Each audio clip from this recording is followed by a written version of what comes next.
The MSZ-010 ZZ Gundam, the third main Gundam following the ORX-782 and Zeta Gundam from the series of the same name, Mobile Suit Gundam Double Zeta. Piloted by Judo Ashita, this powerhouse of a mobile suit features a double beam rifle, hyper beam sabers, high mega cannon, and a transformation to G-Fortress mode. As always, this video right here would not have been possible without those fantastic people over at Bai, link in the description. Hey, what is up everyone? Welcome back to another review and another day of Buildmas, so it's another day, another kit to be built. I think this one right here might be number 13 of 50, however I'm not sure if I'm actually going to hit that 50 at all, but I'm going to do my best. What we're taking a look at today is the high-grade Double Zeta Gundam. This is from the anime of pretty much exactly the same name, Mobile Suit Gundam Double Zeta, and this is a kit that dates all the way back to 2010. So it will be interesting to see how this turns out. So this is not a member of the Revive group of kits, so it's not part of the All Gundam project. So when it comes to high-grade main mobile suits, this one is going to be a little bit more on the dated side. So I guess we're going to see. Anyway, first off, let's get it open. So on busting open the box, we're greeted to 4 bags of runners. So this right here is going to be one hell of a build for a high-grade kit. This is a lot of plastic. When we take a look at the manual, this is your classic Gundam UC style manual. When it comes to the image on the front, around back we've got tons of images of what this will look like finished. Again, no translation here, and you can tell from the images this is a painted version of the kit, so not what you're going to be seeing out of box. One interesting thing about this is this manual is not your standard high-grade pamphlet. This is a stapled booklet, kind of like what you'd see with a more involved kit like a master grade. So again, looking like this is going to be one hell of a high-grade build. So when it comes to the runners in here, we've got 8 in total, so not crazy when it does come to a high grade. You can kind of tell from the molding on here, this is definitely a little bit more of a dated kit. So again, 2010, decent enough color separation by the looks of things. When it comes to the polycaps in here, it's one of those kits with a massive amount of polycaps on the runner, so a pre-revive kit definitely. Again, some kind of dated aspects like ball joint hips, which of course don't give you really as much articulation as the more modern peg style joints. However, there are some awesome aspects to older style kits, like there is a bit of a green tint to the white in here, which is a very classic touch. I do find in more modern kits they tend to go for a more pure white. This is a whole lot more fun. There are some color correcting stickers inside of the box. This is them there, so quite a few. These are also the old style foil stickers, so it means even just the colors are foiled, so they do have a bit of a shine to them, so when they are attached on, they do stand out a little bit from the plastic. But anyway, let's get it built. So first up, we're going to be taking a look at the leg, and so far the build is old school and simple, but at the same time quite nice. The vivid colors are good, and the only thing that really kind of brought it down for me is this sticker right here on the knee. So this kind of has to wrap around a whole bunch of edges, has a little bit of a kind of ruby shiny look to it, even though it's just meant to be the same color as the actual kind of red on the foot right here. So the only thing that's a bit of a letdown. As for the articulation, it feels decent enough so far. There is your bend at the knee, so a little bit limited. The ankle is limited too, no toe bend, so just simple, and like I mentioned, a bit old school. This is one of those kits that a lot of its aspects are just kind of cut in two. So what we've got for the foot right here is just a split down the middle and a poly cap inside, so you do get seam lines all over the place. The colored aspects then just layer on top then, as the same with the white. It's just 2 parts sandwiched together and you've got your seam right there. Next up then is the lower leg. You just layer in the polycaps like so. Knee segment pops in like that, and the rest of the lower leg all attaches together just like that. From here you start adding in some color. The flared outside armor on the legs. When it comes to the knee joint, it's one of those very old school style joints like we would have seen on the high grade Banshee. So there's a hole in the center of it and you actually pop a polycap through the actual joint itself like that. This attaches into the upper leg like so. So as you can see, the upper leg is super hollow. It's just a polycap inside of 2 parts that squish together. Some nice color separation for the thrusters for the side of the leg. So we've got 2 yellow parts that just pop in like that. Again, hollow on the underside.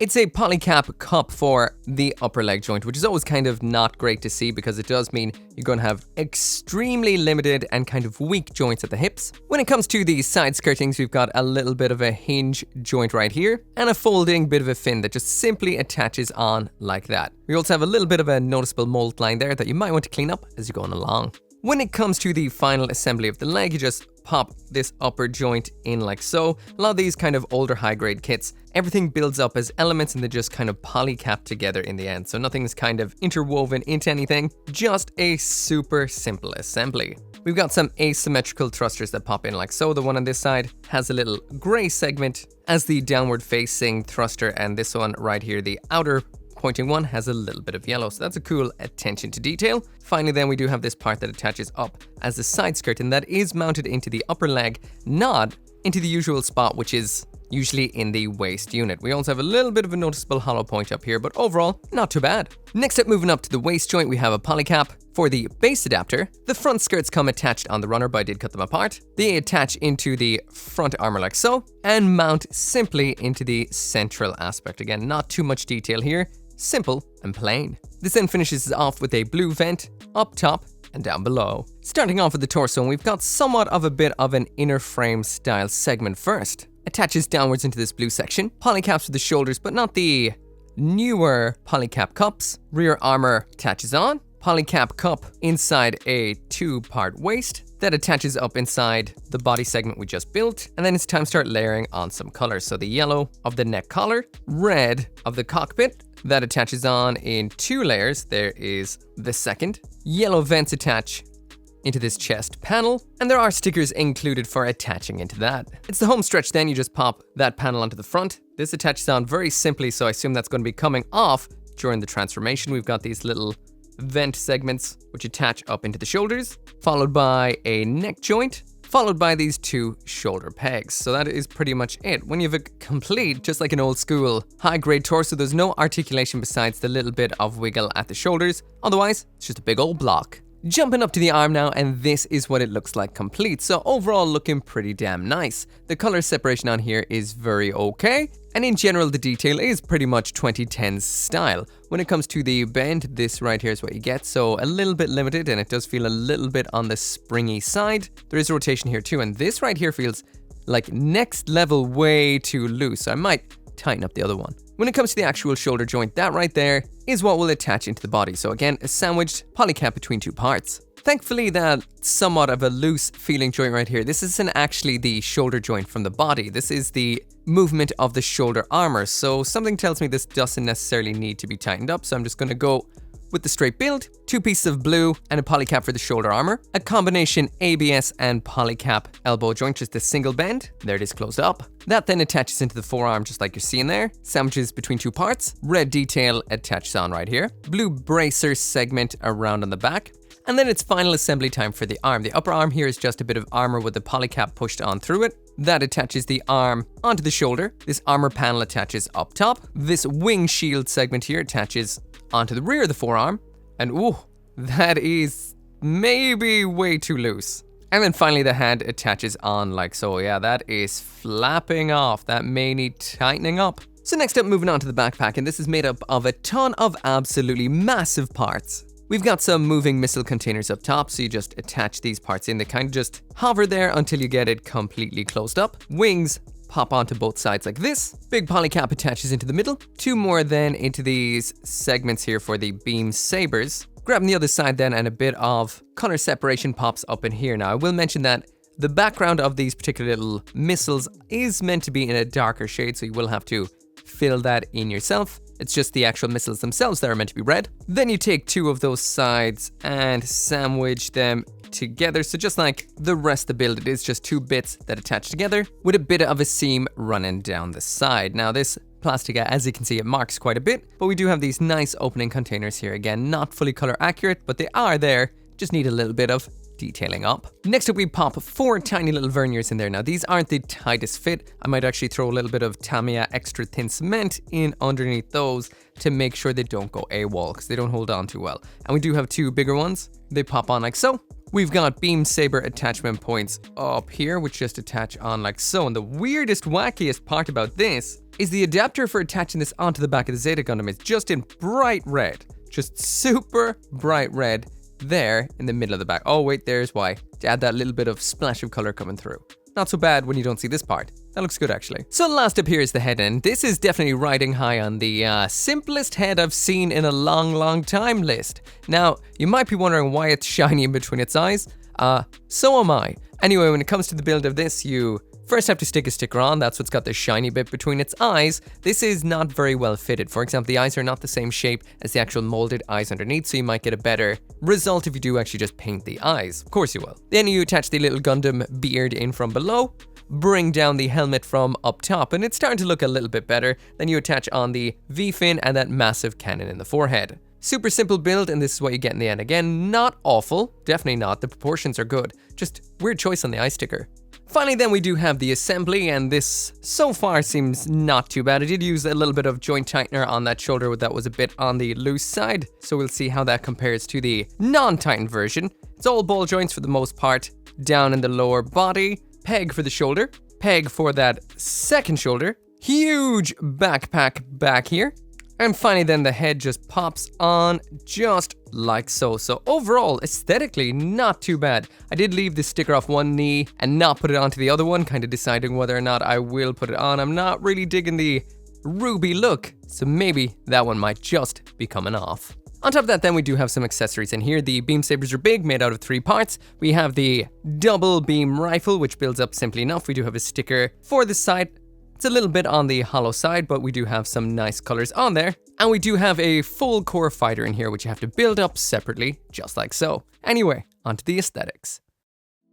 So finally now jumping on into the aesthetics, and this right here is the high-grade Double Zeta Gundam complete. Snap built, nothing extra done besides a little bit of panel lining right up there in the face. So when it does come to the overall aesthetics on this would be a bit of a mixed bag. It's really good in some aspects, it's not so great in other aspects, and how much mileage you're going to get out of it will really depend on what you want to do with the kit and what you're looking for from a kit when it comes to the details out of box. My initial impression when it does come to the aesthetics on this is it does look way nicer than I expected for a 2010 kit. It is very handsome, it's very blocky, and honestly, if I didn't have a reference for the Double Zeta Gundam, I would say it looks pretty much spot on. Visually, when it comes to the overall mold and when it's just standing in a standard-ish position like this right here, it does look phenomenal. It's not really until you kind of deep dive into the nitty-gritty where you see where its failings lie. And just to comment on them a little bit at first, so when it comes to the stickers in here, these are the old school style foil stickers, which aren't great. That's why they're called foils.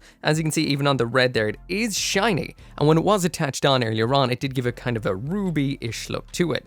Now these are nice when it comes to head cameras and eyes, lenses, stuff like that. The black ones we're seeing there, these are actually quite well used because they are just for on the inside of vents. The eye sticker is definitely a choice with that little bit of silver in the middle. It's a little bit distracting and strange looking, but then again, that might come down to your own personal preference. But when you do slam it down side by side with the actual art, you start to see where some of the actual failings are. Now, some of them are not so bad. Inside of a lot of the vents, there is meant to be some black detailing. This is something you can do yourself with some Gundam markers or panel liners, so it's not the biggest issue. Some fixes will be a little bit more involved because as you can see on the crotch thrusters right here, they are meant to be lined on the inside in red, and the same does go for the knee thrusters as well. So this will be a little bit more of an involved detailing up, and the same does go around back when it comes to the verniers. They should be red on the inside, and the same goes with these ones right here. So it seems like the only kind of really missing colors on this are the red, which isn't really the worst. So yeah, aesthetically, the Double Zeta right here does tick pretty much all of the boxes. You've got the overall silhouette,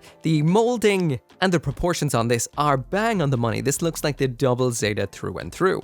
The only thing we're really missing is a couple of kind of detailing aspects. When you get on in close to the head, the design here is great. At first the head looked a little simple when putting it together, but all the angles are nice. It came together nice. It's got no seam line down the side because it's a monocoque kind of head. However, you do have a little bit of a mold line, but the cannon on the head, the V-fin, everything looks good.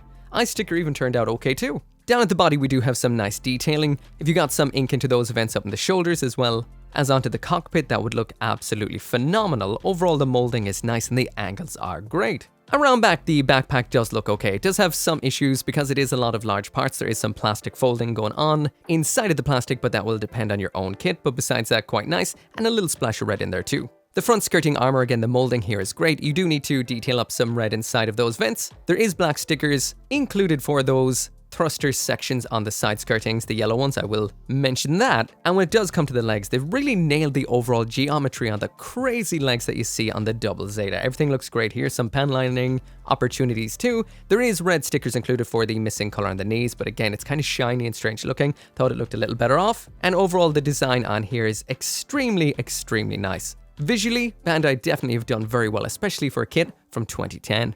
Anyway, there's that full 360-degree spin, so you can see all of it for yourself in case I forgot to mention anything.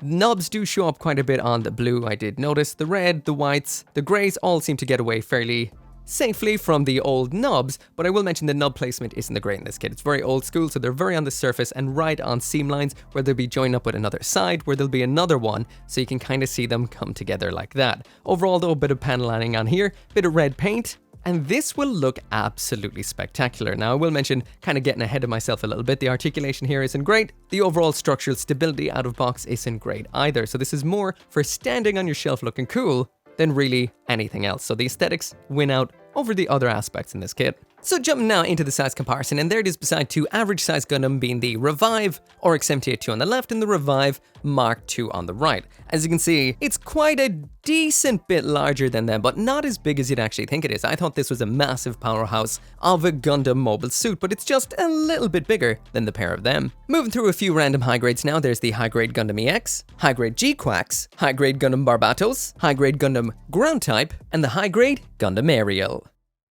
So jumping now into the accessories, there's the high-grade Double Zeta with absolute everything that it comes with. So we're getting here some giant mega beam sabers, or should I say hyper beam sabers. As for the shields, they're already attached on, they never come off. The beam rifle is a twin beam rifle.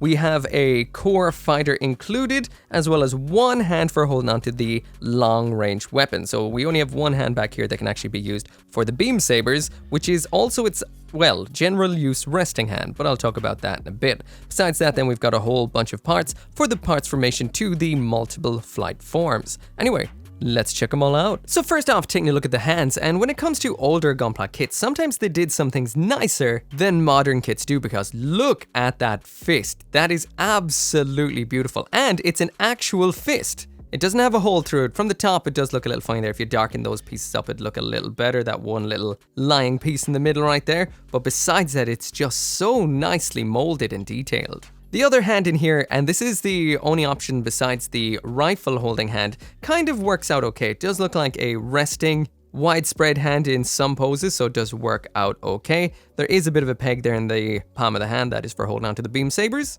And the alternate hand in here is the one for holding onto the beam rifle. Again, very nicely molded. These old hands looking good. When it comes to the beam sabers in here, I love the Zeta's beam sabers because they're hyper beam sabers and they're absolutely massive. To attach it into the hand, it attaches down near the bottom like so. That didn't feel great. It popped on a little too easy for its own good, but it's holding on nicely. This just looks so fun. It's gargantuan, and I love that. Now, it can only hold one at a time because there is only one holding hand for the beam sabers, so no dual wielding the massive sabers. So the other one, I guess you're just going to have to pop up here on the backpack just like so. And the cool thing about these is they are long range weapons when attached too. So this is now a little bit of a hyper beam cannon, and it would be nice if it had a proper hole in the end, but you'd need to pen line that up to make it look a little better. Overall though, a lot of fun. Next up in here, we've got the double beam rifle. This does have a transformation because it is used in the actual flight forms. This can bend up inside of itself there, as well as flex on up, but we'll see that a little bit later on. Big sticker in there for the sensor. Big stickers are very obvious to the eye, so it doesn't look the greatest. Overall, simple, and I guess it gets the job done. As for attaching this, the attachment is a splitting hand, so you split it open like so. There is a tab on the other side, which means it actually holds on, and then you just attach the other side on like that. So that's what it looks like attached. Swapping hands is the usual routine, so you just pop it out, ball joint like so. The other one attaches on like this. And again, the articulation here is not the greatest. This is a big, bulky, awkward weapon. I mean, the shoulders even clashing back here, so raising the arm up into any kind of shooting pose doesn't work. According to the box, he's got it like resting up on the shoulder like so. So yeah, this whole thing doesn't really work out too well. Yeah. No exciting shooting poses gonna happen with this kit. And besides that, then we've just got a whole bunch of stuff for the transformation into the various flight forms. You do have a core fighter in here. but unlike modern offerings, it doesn't have a clear piece here. You do need to stick a sticker on for that, and there is nothing to attach this onto an action base, so you can't kind of have it displayed without, well, I don't know, sticking it onto something, or maybe just pushing something in this hole in the back.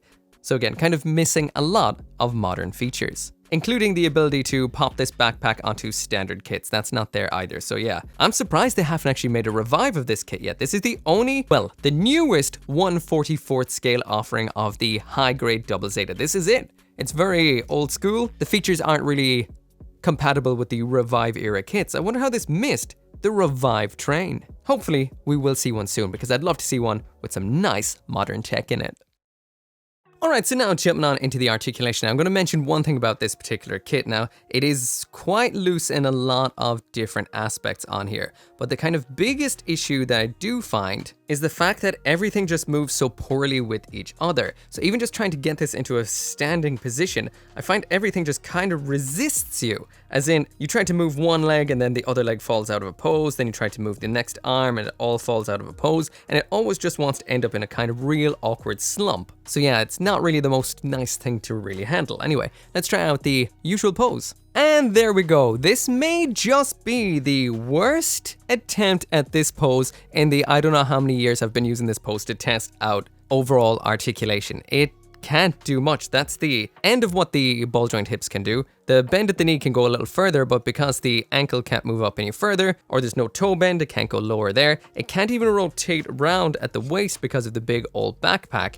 Nothing really moves much. Not even the head can move around a lot. This is essentially a little statue. The articulation serves next to no purpose at all. So next up in here, there is the transformation into G-Fortress mode. There is the transformation into the two smaller flyers too, and then you just kind of smash them together to get the G-Fortress. This is quite the parts formation. I will mention that you have to strip the whole thing down in order to pretty much put it together as the G-Fortress. And speaking of which, you dismember it by cutting off its head, its arms, its lower body, and taking off the backpack. When it comes to the body, you strip off all of the armor from the front, cockpit, shoulders, and take out the shoulder joints. You then add a little adapter segment in on top of this. You add back on a lot of the parts you took off, including the chest and the clavicle vents. You grab the double beam rifle then, fold back in the handle and the sight, fold back the cannons, and then bring them in together like so. You then attach the cockpit onto this, stick this in under what remains of the torso, do some flipping and sliding, and adding of verniers onto the arms like so, and then they just pop onto either side of that. And that right there is the core top. And that right there is what the core top looks like finished. As for the core base, now it's time to break up the legs. So you pull off the legs from below the knees, take off the feet and get rid of them entirely. As for the lower leg section, you have to strip off 2 thrusters, 2 side armor pieces, take out some wedges that keep the lower armor flared out, pop those armors back on. You're going to be throwing a vernier into the end of this as well, and then you put the thrusters on the other way around. So you've basically flipped the lower leg entirely, and you put a thruster in where the knee connected. You then attach this on upside down then into the legs like so, flip and spin these side skirting armors, grab yourself the core fighter, make it into the compact mode, throw this down onto the waist joint peg, add this new big red adapter onto it for attaching on the backpack. And there you go, the core base. So there is the core top and the core base together. Then you basically just slap these both together, and then you've got yourself the G-Fortress. You actually do have to remove the core flyer in order to do this, and you just attach the two together. So this is what it does look like complete, and overall it does a good job. I guess, kind of like a lot of older gunpla out there, the journey isn't really all that fun, but the end result does look good. It is a little bit floppy in some regards, especially down at the legs, the shoulders where I tighten them up. The tight shoulder is perfect, so joint tightening pen worked a treat there, and the other side is a little bit on the floppy side, but overall it works out well and it looks decent enough. And there's a cool extra aspect as well. And that is this little gizmo right here, which is the base adapter for attaching this onto an action base. This also doubles right here as a thing for holding onto the spare parts that you took off. These were the wedges holding the lower armor sections out at a bit of an angle. This right here was blocking up the hole in the butt. I think that's for attaching the beam rifle onto. This right here is for the shoulder joints that you did remove, so all of these are kept in here while it's in its flight form. Now I will admit this is not everything, because there's this right here as well, which was not attached. Also, I was waiting the whole time during this review to see where you actually attach this little black piece on, but this was actually missing the entire time of the double beam rifle. So if you did notice that, fair fucks to ya. Now we'll mention this is the bottom part that points downwards while it's up like this, and this isn't the most secure when it comes to these little guys right here. They do feel like they're a mild little bit of a loss risk. Even though they're not coming out right now, you can kind of see they do teeter out somewhat, so I wouldn't leave them there personally. This is also designed just to work with like action base ones, or the kind of action base one alternative that does come in some kits. That's all it attaches onto. If you've got a more modern base like the action base 4, even though it has a square top, this does not fit. Anyway, this pops into the cradle just like that right there. So all in all, not too bad honestly. Not fun to transform, it's not going to be fun to transform back, but it gets the job done. Anyway, that right there is it for the review. I kind of ran out of time, so that means I can't transform this back to robot mode today because it does take a little bit of time. So there is the little bit of a points breakdown up top. This is an X silver tier kit, and basically when it comes to the aesthetics, this looks nicer than I expected to. It's got all the basics, silhouette, proportions, most of the colors, and you just need to do a bit of red detail mainly. When it comes to the articulation, like you saw, it doesn't do much at all. A very limited poser right here, doesn't pose much at all. Accessories wise, it's okay. The hands are phenomenal looking. The weapons do what they need to do. Quite simple, but not too bad. Overall, when it does come to the build, pretty much the same as well. Old school, simple, to the point, not too bad. A couple of things to tighten up throughout and detail up. But there isn't really too much exciting during the build. It's just basic, old school, high grade. As always, thank you so much for watching. Make sure to come back again tomorrow for another Gunpla review, and I'll see you then. As always, this video right here and every single video I make would not be possible without each and every one of you guys who watches this video. And special thanks at the end of this video right here to those who support on the channel memberships as well as over on Patreon, including Caleb Engelhart, Joe, OG59061, Scotty Thomas, and Simon.